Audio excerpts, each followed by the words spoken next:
Hello doctors, a very good afternoon to all of you and a very very happy Republic Day. आप सबको बधाइयाँ हो।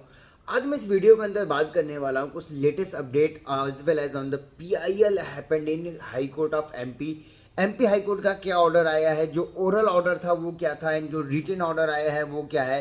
कुछ latest updates के बारे में भी बात करेंगे कि क्या पोस्टपोनमेंट के चांसेस हैं, नहीं है, या अभी के अकॉर्डिंग चीज़ें कहाँ तक प्रोसीड की हैं, फर्दर कैसी चीज़ें प्रोसीड करने वाली हैं। इन तमाम चीज़ों को मैं इस वीडियो के अंदर बात करने वाला हूँ। उससे पहले मैं बता दूँ, if you new on this channel और अभी तक आपने चैनल को सब्सक्राइब नहीं किया तो जरूर सब्सक्राइब करके रखें, क्योंकि जो भी लेटेस्ट अपडेट होगा वो हम कॉन्टिन्यूसली आपको पोस्ट करते रहते हैं अपने Telegram channel as well as YouTube channel पे। तो आप हमारा टेलीग्राम चैनल एडमिशन मीडिया भी ज्वाइन करके रख सकते हैं। साथ में आपकी जो कुछ और अपडेट आने वाली है पोस्टपोनमेंट के लिए, उसको भी मैं बात करूँगा। पहले बात करते हैं एग्जैक्टली एमपी हाई कोर्ट में हुआ क्या। एमपी हाई कोर्ट में तीन कैंडिडेट्स के फादर ने तीन कैंडिडेट्स के पेरेंट्स ने PIL फाइल की थी कि हमारे बच्चों की इंटर्नशिप एलिजिबिलिटी 31 जुलाई तक कंप्लीट हो रही है और इनको आपको डेट प्रोसीड करके इनको दिया जाए। एमपी हाई कोर्ट का ऑर्डर ये आता है, ओरल ऑर्डर जो था उसमें ये मेंशन था कि जो भी बच्चों की एलिजिबिलिटी होती है, मतलब उन सारे कैंडिडेट्स जिनकी एलिजिबिलिटी 31 जुलाई तक कंप्लीट होती है, एनबी को ये नोटिस सेंड किया गया था जिसमें ये मेंशन किया गया था कि इन बच्चों का फॉर्म भरने दो, एप्लीकेशन फॉर्म फिलअप करने दो, एज वेल एज इनको एग्जाम भी देने दो। लेकिन जो रिटन ऑर्डर आता है वहां पे ये बात की जाती है कि ये सिर्फ तीन बच्चों को ही दिया जाएगा, मतलब कि ये जो वो कैंडिडेट जिन्होंने PIL की थी सिर्फ उनको मिलेगा। इसी चीज को देखते हुए एक और कैंडिडेट ने PIL फाइल की है जिसकी हियरिंग मैं आपको डेट और केस फाइल सारा चीज अपने टेलीग्राम चैनल में शेयर कर दूंगा, आप वहां से देख सकते हो। यहाँ पे मैं बता दूं कि ऐसा पॉसिबल नहीं है। अभी तक एनबी की वेबसाइट पे जो फॉर्म फिलअप हो रहा है आपका PG23 के लिए, अगर आप वहां पे डेट चेक करते हो इंटर्नशिप एलिजिबिलिटी, तो that is still 30 June.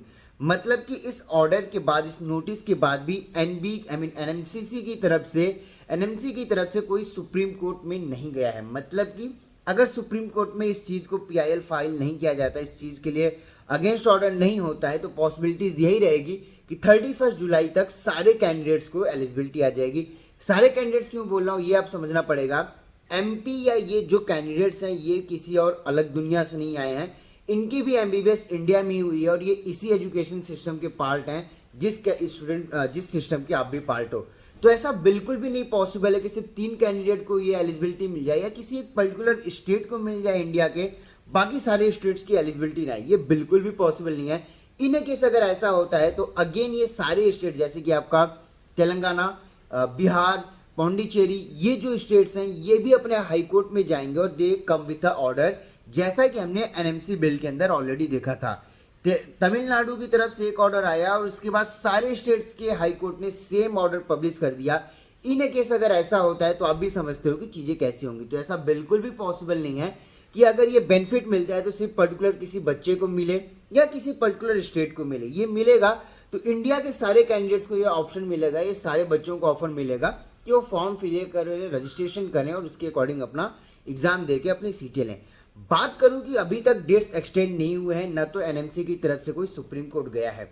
In case अगर NMC की तरफ से लोग सुप्रीम कोर्ट जाते हैं तब तो कुछ भी नहीं होने वाला, हम सबको पता है डेट तो आपका 5 मार्च ही रहेगा और उसके अकॉर्डिंग चीज़ें प्रोसीड करेंगी। इन केस अगर सुप्रीम कोर्ट में जाते हैं और अगेन जो डिसीजन आता है वो हाई कोर्ट के अगेंस्ट ना के सेम आता है, इन डेट केस अगर मैं बात करूं तो इंडिया के वो सारे कैंडिडेट्स या वो जितने भी डॉक्टर्स हैं जिनकी इंटर्नशिप एलिजिबिलिटी 31 जुलाई तक हो रही है, अभी तक के अकॉर्डिंग हो सकता है इसको और प्रोसीड किया जाए, लेकिन पॉसिबिलिटीज ज़्यादा उन चीज़ों पे नहीं होती हुई दिख रही हैं। लेकिन 31 जुलाई तक की सारी इंटर्नशिप एलिजिबिलिटी दे दी जाएगी, जैसा कि लास्ट सेशन में हमने PG22 में ऑलरेडी देखा था। अब अगर मैं बात करूँ यहाँ पे एक और बड़े अपडेट की कि पोस्टपोनमेंट होगा कि नहीं होगा, जितने भी एसोसिएशन से बात हुई है, जितनी इंटरनल टॉक्स हो रही हैं, ये ऑफिशियल टॉक्स नहीं है, ये टोटली अनऑफिशियल टॉक्स हैं, उससे यही चीज़ें निकल के आ रही हैं कि कल हमारे आदरणीय प्रधानमंत्री सर जी का ऑलरेडी परीक्षा पे चर्चा करके कार्यक्रम है और honourable prime minister हेल्डिंग talk show on परीक्षा का चर्चा। हो सकता है कुछ बड़े अपडेट्स उसमें अनाउंस किए जाएं, क्योंकि अनऑफिशियल लोगों का या जो आपके लोग हैं ये जो लोग हैं इनका यही कहना है कि हो सकता है उस टॉक से कुछ बड़े ऑफिशियल अनाउंसमेंट किए जा सकते हैं। इन केस अगर नहीं भी होता है तो कल के बाद चीज़ें जरूर प्रोसीड करेंगी। ऐसा नहीं है कि इस चीज़ को प्रोसीड करने में 1 और 2 मंथ का टाइम लगेगा। अभी के अकॉर्डिंग आप 5 मार्च के डेट को ही कंसिडरेशन करके अपनी प्रिपरेशन करते रहो। उन सारे कैंडिडेट्स को मैं बोलूँगा जो ऑलरेडी एलिजिबल हैं, जिनकी रजिस्ट्रेशन हो चुकी है, आप प्रिपरेशन करते रहो। लेकिन उन कैंडिडेट्स को भी मैं यहाँ पे गाइड करूँगा कि जिनकी इंटर्नशिप एलिजिबिलिटी 31 जुलाई तक हो रही है, वो भी उम्मीद ना हारें, आपके लिए चीज़ें ज़रूर हो रही हैं। अगर एनएमसी सुप्रीम कोर्ट में नहीं जाती है, ऑर्डर आपके अगेंस्ट नहीं आता है, एमपी हाई कोर्ट के अगेंस्ट में नहीं आता है, तो आपकी एलिजिबिलिटी भी रहेगी। और आप ऑलरेडी मैंने अपने प्रीवियस वीडियो में बताया रखा है कि आपको भी एग्जाम देने का मौका मिलेगा। अगर आप एग्जाम देते हो तो नो डाउट आप काउंसलिंग में भी पार्टिसिपेट कर सकते हो, इसमें कोई प्रॉब्लम नहीं आएगी।